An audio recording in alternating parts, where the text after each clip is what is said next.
예, 제가 본문 설명을 먼저 하기 전에 먼저 지난 한 달 동안 겪은 여러분이 다 지켜보셨지만 매우 당황스럽고 서글프고 황망한 일 속에서 주님께서 어떻게 나에게 또 은혜로운 그러한 선물들을 주셨는지를 잠시 먼저 이야기를 하겠습니다.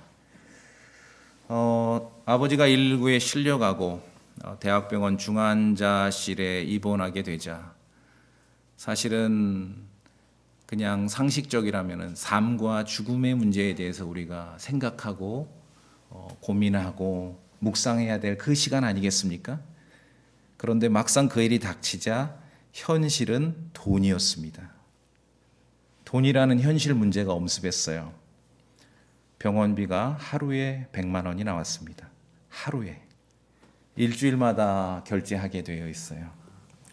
삶과 죽음 앞에서 인생을 묵상해야 될 그런 중요한 시간에 돈을 묵상할 수밖에 없는 것이 현실이었습니다. 이것이 이 시대 저뿐만 아니라 대다수의 한국 사람들이 겪고 있는 문제였더라고요.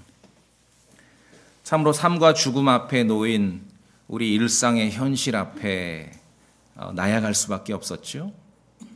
물론 일부는 나중에 환급을 받겠지만 당장 일주일에 한 번씩 하루에, 한 달이 아닙니다. 하루에 100만 원씩 나오는 병원비를 지불해야 했습니다.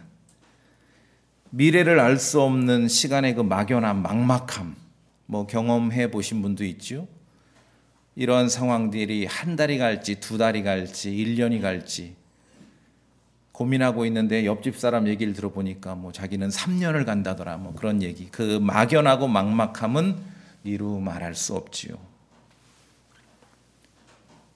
우리가 겪는 그러한 현실이 우리의 믿음을 붙잡아 매는 거예요. 자, 그렇게 이제 고민하고 몇 날이 지나자 이런 생각이 들었습니다. 주님의 처분을 담담히 기다려야 되겠다. 그런 마음이 찾아왔습니다. 왜냐하면 지금 누구의 과실도 아니고 누구를 탓할 상황도 아니고 누구의 잘못도 아니에요. 그냥 상황이 이렇게 만들어진 거예요. 그러지 않습니까? 그리고 나의 육신의 아버지는 여기 누워있지만 내 영의 아버지는 내 상황을 너무 잘 아셔요. 내 은행 통장의 잔고가 얼마인지를 나보다 더 잘 아시거든요. 이런 상황이 어느 정도 지속됐을 때 내가 다른 잡생각 안 하고 어느 정도까지 이 말씀을 묵상하며 성도들에게 설교할 수 있을지를 아버지는 나를 너무 잘 아시거든요. 그래서 주님의 처분을 담담히 기다려야 되겠다. 그런 마음을 갖게 됐습니다. 예, 요양병원으로 옮기고 닷새 만에 1월 한 달을 꽉 채우고 난 그날 연락이 왔죠. 예, 곧 담당 의사의 사망 선고가 있을 것 같습니다. 말씀드렸듯이 소생불능이라는 판정을 듣고 아내는 기도했습니다. 이 땅에서의 마지막 숨을 거둬가신다면은 월요일 날 그렇게 하시면 좋겠습니다. 예, 정말 월요일 날 그렇게 하셨습니다. 그것도 오전 시간에 오후에 다 여유 있게 준비하도록. 일요일 교회 설교하고 오후에 서울 한마음 미션과 설교하고 밤늦게 귀가해서 월요일 늦잠까지 자고 오전 11시쯤 전화를 받았습니다. 예, 곧 임종하실 것 같다고. 올라가서 이제 장례식을 합니다. 집 안양 주변에 군포시, 삼본시, 의왕시 주변에 그날 장례식장이 하나도 없어요. 지인이 저에게 알려줬는데 요새 코로나 때문에 엄청나게 많이 돌아가시고 있대요. 사실은. 그러면은 기다려야 된다는 거예요. 하루 이틀. 장례식을 하루 이틀 기다린다는 것도 좀 난감한 상황이지요. 최대한 알아봐라. 그래서 서울 영등포에 간 거예요. 그 연고가 있고 뭐가 그냥 장례식장이 없어서 글로 간 거예요. 그래서 서울대학병원 장례식장 2박 3일 하는 동안 예산이 총 1,500만 원이 필요했습니다. 예, 그래서 이제 또 다른 기도 제목을 갖게 됐죠. 이틀 동안 조문하러 오시는 그 조문객이 주고 가는 조의금으로 이 장례식 비용이 다 충당되기를 기도했습니다. 뭐 여러분 제가 누군지 여러분이 잘 아시니까 내가 왜 이런 기도하는지는 충분히 아시겠죠? 예. 그런데 그렇게 되지 않을 수 있는 변수가 두 가지가 있었어요. 첫째는 장례식장 위치입니다. 뭐 떼뚜마져요가 지금 동네도 아니고 아버지 그 활동하던 지역도 아니고 영등포예요. 그리고 또 하나가 제 이제 하나 있는 남동생이 22년 다니던 직장을 2달 전에 퇴직을 했습니다. 이 친구가 너무 아쉬워하는 거예요. 아버지 이렇게 병원에 입원하고 나니까. 왜냐하면 동생 직장이 한국의과학연구소라고 이렇게 병원 계통의 그러한 직장이었거든요. 그러니까 너무 아쉬워하는 거예요. 가족이 모였는데 우리랑 동생, 어머니, 월급장이는 한결이 하나인 거예요. 뭐 여러분 잘 아시죠? 저는 서울 떠난 지 26년이 지났습니다. 전주에서 목회했고요. 내가 낸 부고를 보고 올 조문객은 우리 성도들 일부, 출근 안 하는 성도들 일부, 그리고 서울의 목사님들, 그리고 한마음 미션의 형제 자매들 일부, 뭐 그렇게밖에 없으니까 적어도 이 기간 동안에 조문객들로 인해서 그분들이 우리에게 주는 선물로 인해서 장례식 비용이 다 충당되기를 기도했습니다. 이 말을 하는 것은 이제 어떻게 결론 났을지 뻔히 짐작이 되지요. 예, 그리고 이제 딱 이틀이죠. 이틀 동안 지나면 이제 결산을 하더라고요. 밤에 이틀 동안 내 이름을 달고 조문 오신 분들, 그러니까 가족 전체 토탈 조의금이 아니라 나를 보고 오신 조문객들이 주신 조의금의 합이 이틀 동안 1,700만 원이었습니다. 조의금 총합이 아니라 내 손님이 주고 간 조의금이 1,700만 원이에요. 저도 그렇고 우리 와이프도 그렇고 가족들이 깜짝 놀랐어요. 그래서 저에게 온 그 부의금 플러스 토탈해서 장례식 기간 모든 비용을 다 지불했고 하루에 100만 원씩 나왔던 지난 한 달간의 병원비와 응급실 비용까지 다 완납했습니다. 제로, 게임 끝. 주님께서 제 느낌은 봉투 부대를 보내주신 것 같아요. 수세에 몰린 아군을 구하기 위해서 어디선가 어벤져스 군단들이 나타났어요. 제 삶이 그냥 제 전주에서의 목회고 목사님들 일부 설교하고 지난 한 달 동안 참으로 당황스럽고 서글프고 황망한 시간이었는데 돈 문제에 있어서는 아무 일 없었던 듯이 지나게 되었습니다. 이 일로 인해서 주님께 감사드리고 기도해 주시고 마음을 나눠주신 성도들에게 감사합니다. 신기하죠? 신기해요. 정말 신기해요. 신기한 일이 벌어졌어요. 네, 기적과 같은 일이 벌어졌어요. 예, 너무 감사합니다. 토탈이 1,700이 아니라 내 손님만 1,700이에요. 어디서 이렇게 왔을까? 우리 아내는 그냥 전주에 와서 이렇게 설교하고 목회한 것의 어떤 그냥 중간 평가라고 생각하라. 그렇죠? 끝. 자, 오늘 빌립보서 4장 본문으로 갑니다. 현대 교회의 크리스찬들이 헌금을 하고 모금한 돈은 현대 우리의 삶이 부동산에 가장 많이 사용될 수밖에 없는 구조입니다. 이건 원튼 원치 않든 그럴 수밖에 없는 그런 시대를 우리가 살고 있습니다. 자, 그렇지만 성도님들, 성경 기록에서 가르치는 우선순위는 사람을 돕는 거예요. 목사를 돕고 설교자들을 돕고 선교사를 돕고 가난한 사람을 돕는 것이 교회의 성도들이 모금해서 모은 돈의 가장 우선적인 쓰임새라는 것을 기억하셔야 됩니다. 따라서 비슷한 조건이라면은 부동산보다는 사람을 지원하는 일에 집중해야 하는 것입니다. 신약교회 중에서 돈을 모금하고 돈으로 돕는 사역에 매우 본이 되었던 교회는 마케도니아에 있던 빌립보 교회였습니다. 오늘 빌립보서 4장 봤죠? 마케도니아 빌립보는 유럽 선교에 있어서의 첫 번째 도시였습니다. 이제 이 그리스 땅 발칸반도로 넘어갔을 때 첫 번째 도시가 빌립보였습니다.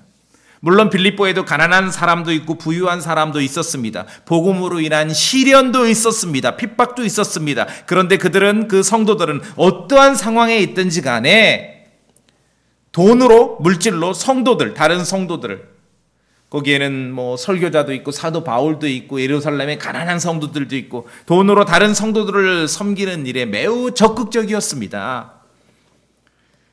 우리가 우리의 조성된 환경은 부동산에 가장 많은 액수를 투입할 수밖에 없는 그러한 여건 속에 살고는 있지만 성경 기록이 가르치는 원칙은 우선순위는 사람을 돕는 거라는 것을 여러분이 기억해 주셔야 됩니다. 자, 고린도후서 8장입니다. 고린도후서 8장.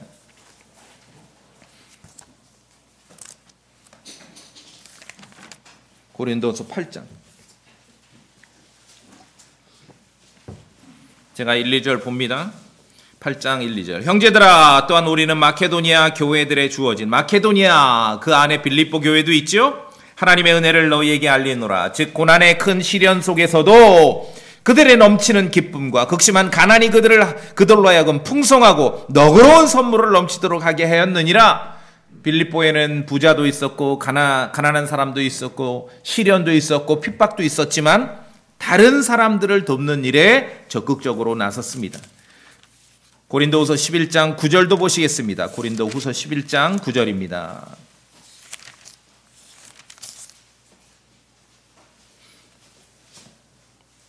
여기는 같이 읽어볼까요? 고린도후서 11장 9절입니다. 고린도후서 11장 9절 내가부터 시작. 내가 너희와 함께 있을 때 필요한 것들이 부족하였으나 아무에게도 신세를 지지 아니하였으니 이는 내게 부족한 것을 마케도니아에서 온 형제들이 보충해 주었기 때문이라. 내가 모든 일에 너희에게 짐이 되지 아니하려고 스스로 조심하였으며 또 그렇게 조심하리라. 자, 마케도니아에서 오는 형제, 빌립보의 성도를 말하는 거지요. 마케도니아 주에 빌립보가 있는 것입니다. 오늘 빌립보서 4장 본문에서 사도 바울을 향한 빌립보 교회의 후원과 후한 선물에 대해서 성경은 매우 격려하고 있고 또 이렇게 기록으로 널리 알리고 있습니다. 10절에 다시 보시면은 내가 주를 크게 기뻐하노니 사도 바울이 씁니다. 이는 너희가 빌립보의 성도죠. 나를 돌보려 하는 것이 이제 마침내 다시 활기를 띠었기 때문이라. 와, 나를 기억하고 나를 성원하는 거에 대해서 내가 매우 기쁘다. 주님께 기쁘다.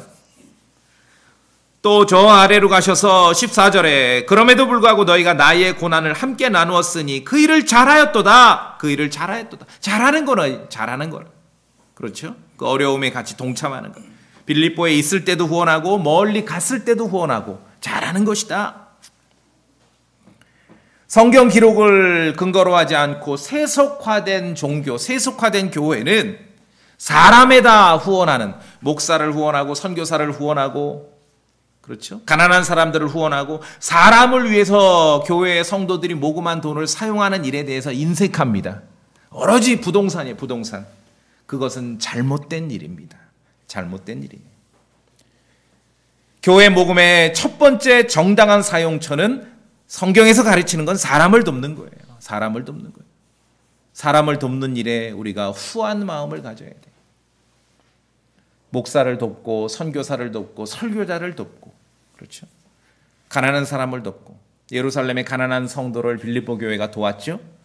근데 제가 가만히 생각해 보니까 현대 사회에서 해외에 가 있는 선교사들이 제일 가난한 것 같아요, 사실은. 예. 이 내용은 성도들이 헌금하고 모금한 그 돈을 어떻게 쓸지는요, 사람들이 모여서 토론하고 회의에서 정하는 게 아닙니다. 이건 성경에서 가르치고 있는 거예요. 사람에게 쓰라는 거예요. 사람을 위해서 쓰라는 것이죠. 그냥 우리가 현재, 우리 시대, 21세기 우리가 처한 상황이, 우리나라가 부동산 비용을 가장 많이 쓸 수밖에 없는 환경에 있을 뿐입니다. 월세를 내든지 뭐 안 되면은 집을 짓든지 그럴 수밖에 없는 환경이기 때문에 그렇게 되는 것이지, 성경에서 첫 번째 요구하는 것은 사람들을 위해 쓰라는 것이죠.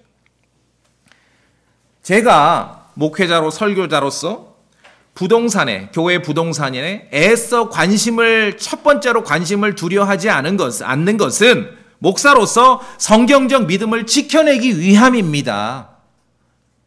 성도들의 영적인 것에, 영적인 필요에 더 관심을 갖기 위해서 그렇게 하는 것이에요. 이걸 어떤 분들은 오해를 해요. 저 교회 목사는 부동산이 필요 없다. 그런 말 한 적이 없어요. 필요한 상황이면 필요하지요. 그러나 제가 목회자로서 그것을 첫 번째로 나의 관심사로 두지 않는다는 것이에요. 필요 없다, 건물도 그 얘기 아니에요.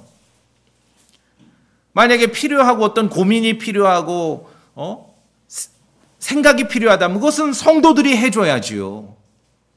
성도들이. 그래서 설교자나 강단에서는 목회자는 영적인 필요들을 위해서 고민할 수 있게 하셔야 됩니다.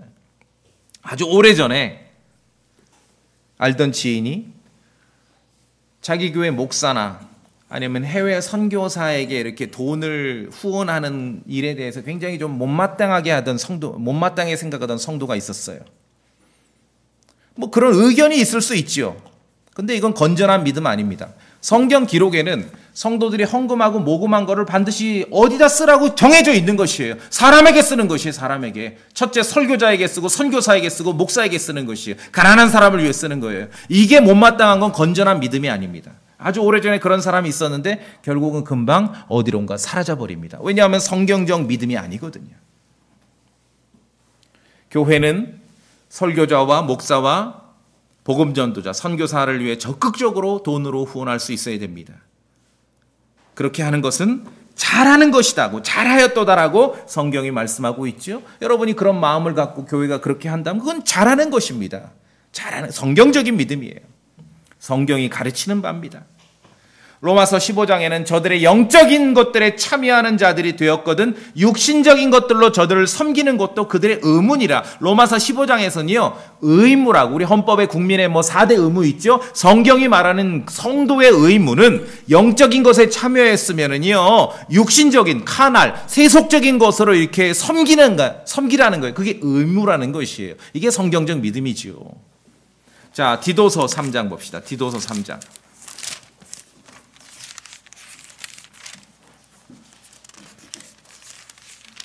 디도서 3장. 제가 13절 봅니다. 율법사 세나와 아폴로를 부지런히 도와 여행하게 하고 그들에게 부족한 것이 없게 하라. 크레테 감독이었던 디도에게 말합니다. 그렇죠? 14절. 또 우리에게 속한 사람들도 필요한 용도를 채워주기 위해 선한 행위들을 지속하는 것을 배워 열매 없는 자가 되지 않게 하라. 필요한 용도를 채워줘. 그래서 사람을 후원하고 지원하고, 빌립보 교회는 사도 바울을 적극적으로 아주 전심으로 후원했습니다.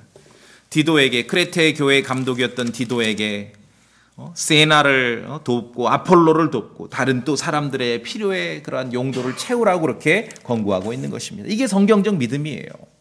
그러니까 특히 이제 한국 사람들은 이 돈이라는 주제가 나오면 다 조심조심 주저주저 하니까 양극단이 있는 거예요. 완전히 정말 그런 아주 비상식적인 그런 사람들, 아주 사기꾼이죠. 종교 사기꾼들. 아니면은 이걸 금기시하는 거, 쉬쉬하고 그냥 뭔가 성경에 이런 주제가 없는 것처럼 사람들이 그냥 합리적으로 토론해서 결론을 내야 되는 것처럼. 아니지요. 이 중요한 일이, 우리 인생에, 신앙생활에 돈이 얼마나 중요합니까? 이 중요한 일이 성경에 없겠습니까? 너무나 깨알같이 써놓으신 것이에요. 어떻게 써라.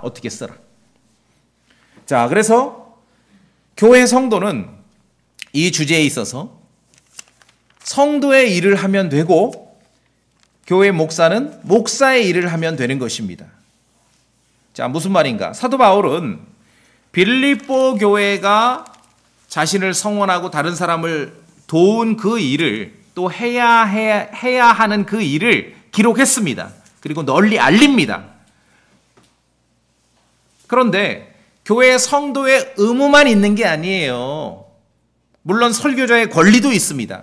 영적인 것으로 이렇게 참여하면은 세속적인 육신적인 것으로 섬기는 것, 그러한 상황에 놓이는 것도 설교자의 권리입니다. 그런데 권리를 사용하지 않을 그런 자유도 있고요. 뿐만 아니라 오늘 본문은 섬겨야 되는, 사도 바울을 후원하고 섬겨야 되는 교회 성도의 그러한 태도만 기록한 것이 아니라 그 빌립보 교회 후원과 섬김을 받는 사도 바울 자신의 마음가짐이 어떠한지도 기록하고 있는 것이에요. 그러니까 후원받고 지원받는 선교사나 목사도 어떠해야 되는지를 알려주는 거예요. 성경 다시 봅시다. 11절에 내가 궁핍해서 이런 말을 하는 것이 아니라, 자기의 상황이 어떠하든지 사도 바울은 주님의 진리를 선포한 것이죠. 내가 어떤 처지에 있든지 거기에 만족하는 것을 내가 배웠노라. 그러면서 12절에 내가 비천한 데 거하는 것도 알고 풍부한 데 거하는 것도 알아. 어디서나 모든 일 가운데서 배부르게 지내는 것과 배고프게 지내는 것과 풍부하게 지내는 것과 궁핍하게 지내는 것을 다 배웠노라. 신학교 책에 보면은 목사는 전체 교회 평균치 한 중간에서 어떤 경제 삶을 누리면 된다. 이거는 성경 안 읽고 목회 안 해본 사람이 쓴 신학교 교과서입니다. 성경은 뭐라고 돼 있습니까? 반대죠. 풍부하게 지낸 것과 궁핍하게 지낸 것을 다 알아요. 최고치도 경험할 수 있어야 되고 최저도 경험할 수 있어야 돼요. 그러니까 성경을 안 읽고 뭔가 신앙을 하면은 사람들의 상식에 그냥 보편적이고 합리적인 게 신앙의 표준인 줄 안 되니까요. 그거 아니에요. 천만의 말씀. 바울은 뭐라고 썼습니까? 풍부한 것도 알고, 그렇죠? 배부른 것도 알고 배고픈 것도 안다는 거죠. 성도들은 중간으로 살아야 되지만 설교자는 목사는 그게 아니에요. 중간으로 사는 게 아니라 배부른 것도 알고 배고픈 것도 아는 거예요. 그래서 이 단순한 주제도 성경을 가지고 생각하느냐 그렇지 않느냐의 차이가 여기서 나오는 것입니다. 그러니까 사도 바울은 자신의 입장이 빌립보 교회의 전폭적인 후원을 받는 자신이 어떠한 마음가짐으로 지금 살아가는지를 알려주면서 또 목사나 선교사나 그런 도움을 받는 사람들의 태도를 우리에게 일깨워주는 것입니다. 그 말은 각자 위치에서 각자의 일을 하면 되는 것이에요. 교회의 성도는 성도의 일을 하면 되는 거고 교회의 목사는 목사의 일을 하면 되는 것이죠. 교회는 마땅히 교회의 일꾼을 지원해야 하고 교회의 일꾼들은 마땅히 당연히 받는 것처럼 우쭐하지 말고 마땅히 어떠한 처지에 있든지 만족하기를 배워야 하는 것이지요. 중간이 아닙니다. 성경에서는 풍부하게 지내는 것도 배워야 하고 궁핍하게 지내는 것도 배워야 하고 배부른 것도 배워야 하고 배고픈 것도 배워야 하는 거예요. 신학교 교과서에 있는 내용과 성경의 가르침은 전혀 다른 겁니다. 그렇죠? 제가 주님께 감사하는 것 중에 하나가 그냥 여러분이 보신 대로 성경의 교회 감독은 더러운 이익에 빠지지 말아야 한다라고 몇 차례 경고하는데 하나님의 말씀의 명령이기도 하고 저의 그냥 아까 좀 전에 말씀한 환경, 우리 부모님의 신앙의 여정을 보니 내가 다른 건 못해도 좀 교리는 헛발질 할 수 있을지언정 이건 안 된다. 이건 안 돼. 이 더러운 이익에 빠지는 건 안 된다. 이건 작심하고 시작했어요. 제가 목회를. 처음부터. 그래서 제가 감사하는 것은요. 이제까지 교회와 더불어 신앙생활을 해오면서 설교자로 살아오면서 감사한 것은 사도 바울 수준을 따라가겠습니까만은 제 나름대로 제 기준으로 배부르게 지내는 것도 배웠고 배고프게 지내는 것도 배웠어요. 이 일에 감사합니다. 육신적으로 보자면 20세기에 그래도 서울에서 알만한 대학교를 졸업한 사람 치고 궁핍함, 배고픔을 체험한 사람도 드물 것입니다. 그러지 않겠습니까? 이 시대에? 그런데 그것을 다 배운 것에 대해서 감사하고 그러니까요, 조금만 더 해도 풍부함이 느껴지는 거예요. 그리고 내가 풍부함과 궁핍함을 다 배우면서 이제까지 살아왔는데 그 중에 더 감사한 것은 나와 나의 아내와 나의 아이들이 그러한 상황에서 잘 견뎌냈는데 마음을 지키면서 잘 견뎌낸 것으로 감사하는 것입니다. 다 견뎌내요. 근데 막상 뚜껑 열고 대화해보고 살펴보면요, 마음이 다 무너졌어요. 주님을 의지하지 않고 사람을 바라보며 견뎌내면은 궁핍함이 올 때 다른 사람을 저주합니다. 목사를 생계의 수단이라고 조금이라도 생각하거나 어떤 취업이라고 생각한다면 배고픔을 경험할 때 좋은 마음을 다 빼앗기는 것이에요. 그런데 참으로 감사한 것은 저도 그렇고 저의 가족도 그렇고 견뎌냅니다. 다 견뎌내죠. 인상이 견뎌내지 않습니까? 그런데 좋은 마음을 빼앗기지 않고 견뎌낸 것에 감사드리는 것이에요. 글쎄 모르겠어요. 어쩌면 제가 좀 전에 말씀드렸던 그러한 지난주에 있는 일들이 그런 거에 대한 일부 좀 아주 미세한 평점으로 오지 않았나 그 생각도 합니다. 제가 목사로서 제 나름대로 교회와 함께 좋은 마음을 유지하며 견뎌냈다는 것을 몇 년 전에 한 2년 됐나요? 제 아는 분이 저에게 했던 말로 제가 증명할게요. 많은 목사님들이 모이면 이제 편안하고 하니까 다 자기 교인 얘기도 하고 때로는 좀 섭섭한 얘기, 불편한 얘기 다 하게 돼 있거든요. 어느 형제님이 저한테 그러더라고요. 김 형제님,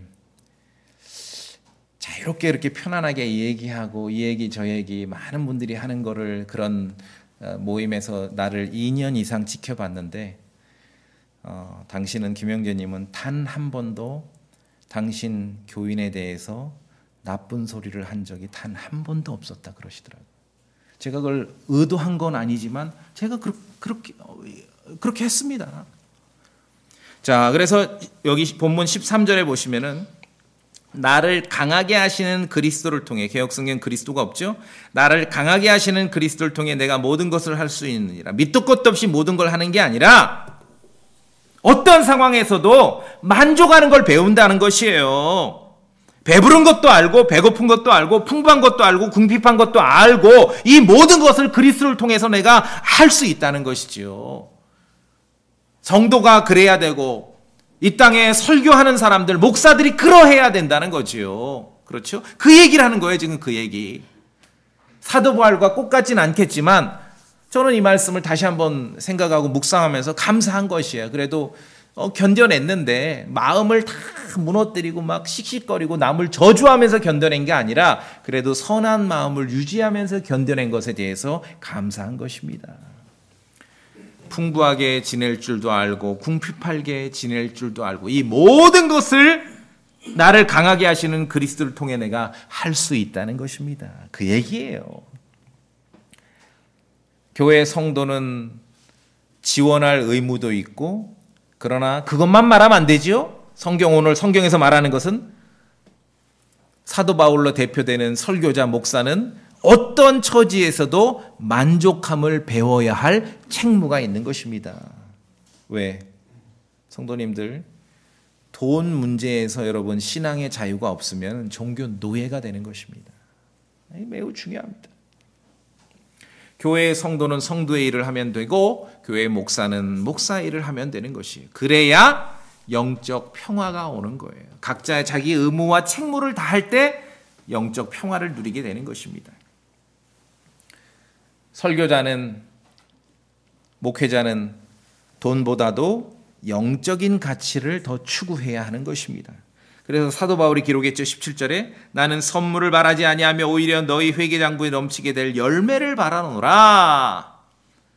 이 선물은 사도 바울에게 오는 것이지만 열매는 주님 앞에 판정받을 일이지 않습니까? 사람들은 눈으로 보이는 것으로 교회를 평가하고 목사를 평가하고 신앙을 평가합니다. 그런데 주님께서는 겉모습이 아니라 여기 몇 명이 앉아있느냐가 아니라 여러분의 속사람의 변화를 보시는 거예요. 주님께서는. 그게 말씀의 사역이에요. 그게 강단의 사역이에요. 우리가 함께 기도했지만 말씀의 사역, 강단의 사역이 교회의 중심이 아니라면은 그것은 성경이 가르치는 그런 교회가 될 수 없어요. 말씀의 사역, 강단 사역이 중심이 아니라면은 성경이 가르치는 목회의 일을 수행하는 것이 아닙니다. 아니에요. 저는 늘 기도합니다. 여러분들 계속 기도해 주십시오. 말씀의 사역이 이기는 모습을 보여주시라고 기도해 주셔야 됩니다. 그게 우리 교회의 가치입니다. 진정한 가치예요. 자, 그래서 빌립보 교회는 사도 바울을 아주 전폭적으로 성원하고 후원했습니다. 그냥 사도 바울은 받고 끝나는 것이 아니라 받는, 섬김을 받는, 물질의 섬김을 받는 사람들의 태도가 어떠해야 되는지도 아울러서 가르치는 것이에요. 어떠한 처지에서도 만족하는 것을 배워야 된다. 그렇죠? 신학교 교과서에는 뭐 중간 경제 아니요. 배부른 것도 배우고 배고픈 것도 배워야 된다. 그게 설교자의 삶입니다. 성경에서 오늘 본문에서 빌립보 교회가 사도 바울에게 보낸 선물에 대한 평가, 성경에서 하고 있는 평가는 매우 중요합니다. 매우 중요합니다. 자, 우리 본문 봅시다. 뭐라고 돼 있는가? 18절에 더욱이 내게는 모든 것이 있고 또 풍부하니 하니라. 에바브로 디도 편에 너희가 보낸 것들을 받았으며 내가 풍족한데, 야, 보냈는데도 좀 부족하다, 쪼들리다 이런 소리 안 하죠? 풍족하다. 여러분, 저와 뭐 짧게 길게 살아오셨지만 제가 돈의 필요를, 이제 많은 크리스천들이 뭐 돈 필요한 걸 돈 필요하다고 얘기 안 하고 기도 제목이라고, 제가 돈의 필요를 기도 제목으로 단 한 번이라도 내본 적이 있는가요? 들어보셨는가요? 없죠? 예. 돈의 필요에 대해서는 정말 주님께만 아뢰습니다. 저는 정말 도움이 필요하면은요, 우회적으로 기도해 주십시오 그렇게 말 안 할 겁니다. 전 얘기할 거예요. 제가 이렇게 해서 정말 대책이 없습니다. 우리 성도님들이 교회에서 나에게 조금 도움을 주셔야 될 것 같습니다. 저는 솔직하게 이해할 겁니다. 뭐 우회적으로 뭐 기도해 주십시오. 맨날 기도 제목이 돈에 필요해요. 듣고 내놓으라 이 소리 아닙니까? 예. 에바브로 디도 편에 너희가 보낸 것들을 받았으므로 내가 풍족한데, 보세요. 이것은 달콤한 냄새의 향기요 주께서 받으실 만한 희생물이며, 희생물, sacrifice예요. 더 이상 동물 잡지 않습니다. 이제는 영적인 희생물을 바치는 시대입니다. spiritual sacrifice. 그 중에 하나가 빌립보 교회가 사도 바울을 후원한 것을 sacrifice, 희생물이라고 기록하고 있어요. 하나님을 매우 기쁘게 한 것이니라. 로마서 15장에서는 의무라고 말하고 있죠. 예. 더 이상 동물이 필요하지 않습니다. 영적인 희생물인데, 그 중에는 교회가 설교자를, 사도 바울을, 빌립보 교회가 사도 바울을 후원한 것이었습니다. 하나님께서 받으실 만한 희생물을 드려야지요. 자, 히브리서 13장으로 갑니다. 히브리서 13장. 히브리서 13장.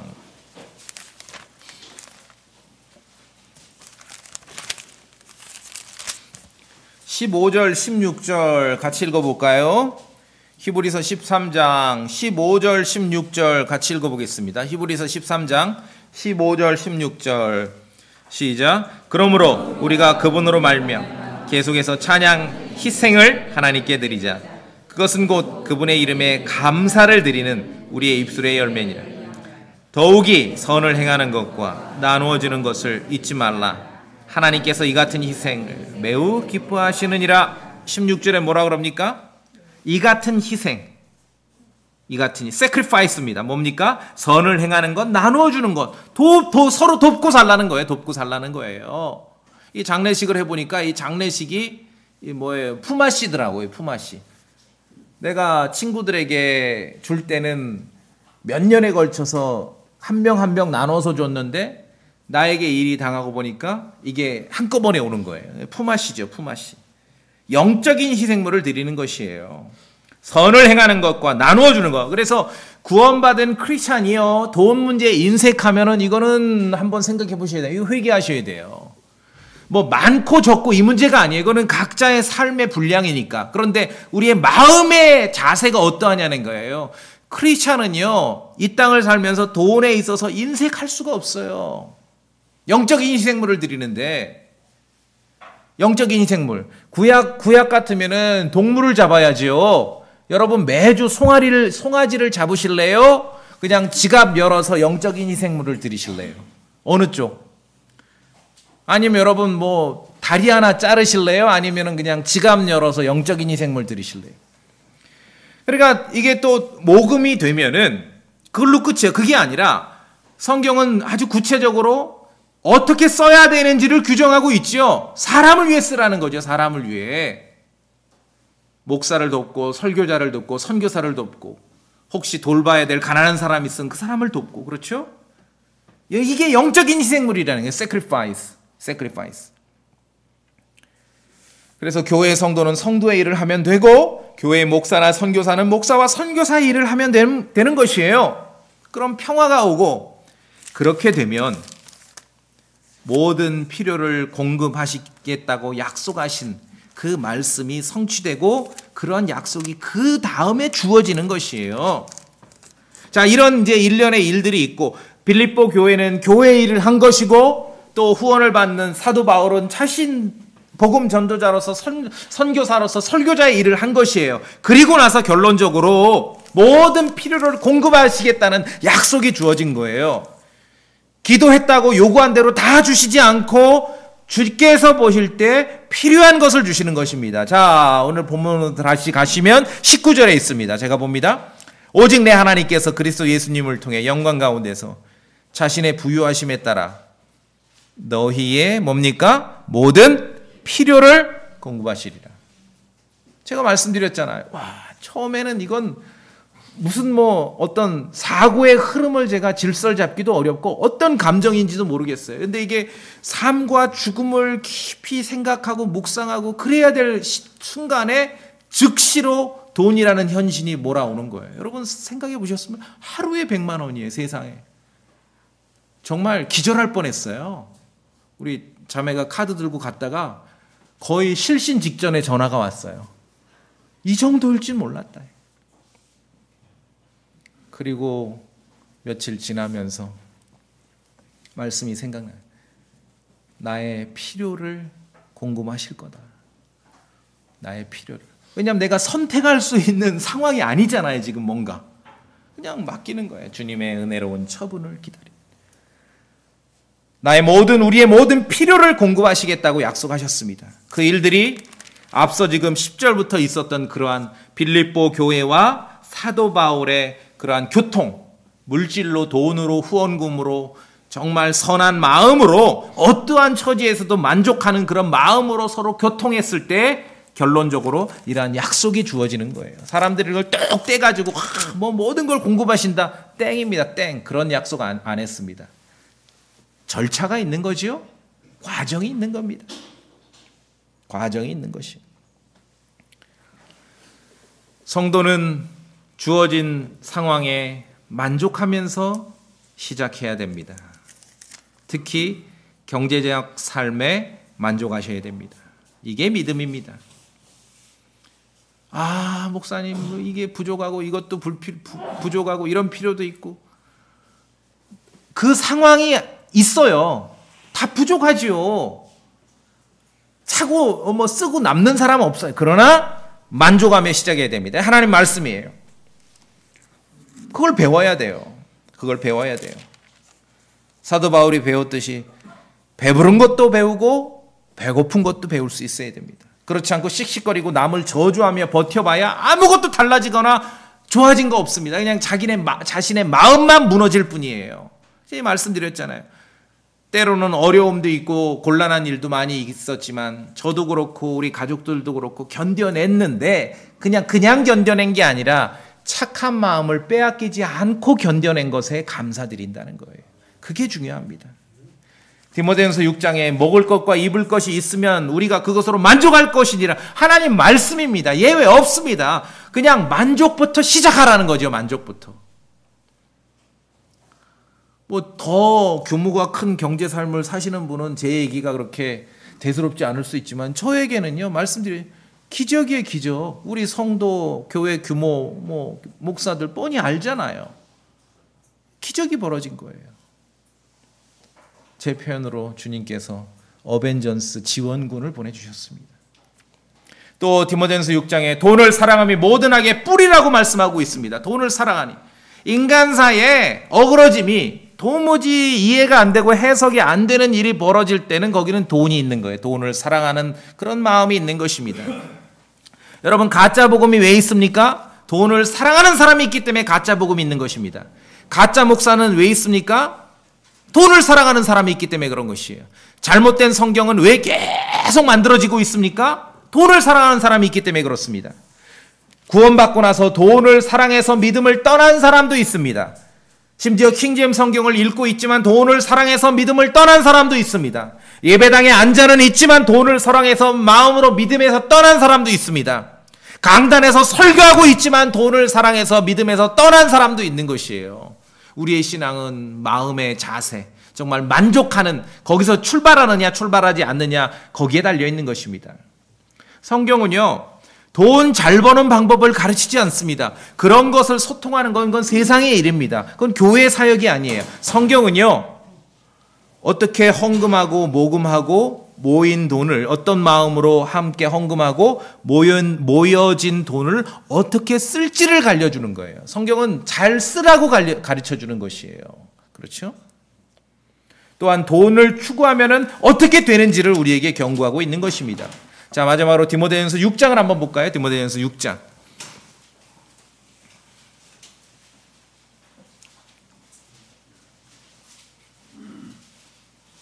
저는 이 주제에 대해서 정말 사도 바울과 같지는 않지요. 제가 어떻게 그렇게 말할 수 있겠어요. 그러나 제 나름대로 제 그냥 살림에서 정직하게 살아왔기 때문에 성도들하고도 자신 있게 말씀드릴 수 있어요. 자, 9절, 우리가 8절, 9절, 10절을 소리내서 읽고 오늘 설교 정리하겠습니다. 디모데전서 6장 8절, 9절, 10절. 8절부터 시작. 먹을 것과 입을 것이 있으면 우리가 그것으로 만족할 것이니라. 그러나 부유하게 되려는 자들은 사람들을 파멸과 멸망에 빠지게 하는 시험과 올무와 여러 가지 어리석고 해로운 욕심에 떨어지나니 이는 돈을 사랑함이 모든 악의 뿌리이기 때문이라. 어떤 자들이 돈을 탐내다가 믿음에서 떠나 잘못을 범하고 많은 고통으로 자기를 찔러 꿰뚫었도다. 여러분, 돈을 추구하지 마시고 돈을 사랑함에 빠지지 마시고 교회 성도로서는 성경이 가르치는 성도의 의무를 다하시고, 저는 목사 설교자에게 요구하는 그 책무를 다하려고 애쓸 겁니다. 그렇게 되면 빌립보서 4장 19절에 여러분의 모든 필요를 공급하시겠다고 약속하신 주님의 은혜로운 그런 처분을 여러분 일상의 삶에서 경험하시게 될 것입니다. 여러분 그 말씀 믿으시죠? 다 같이 기도하시겠습니다.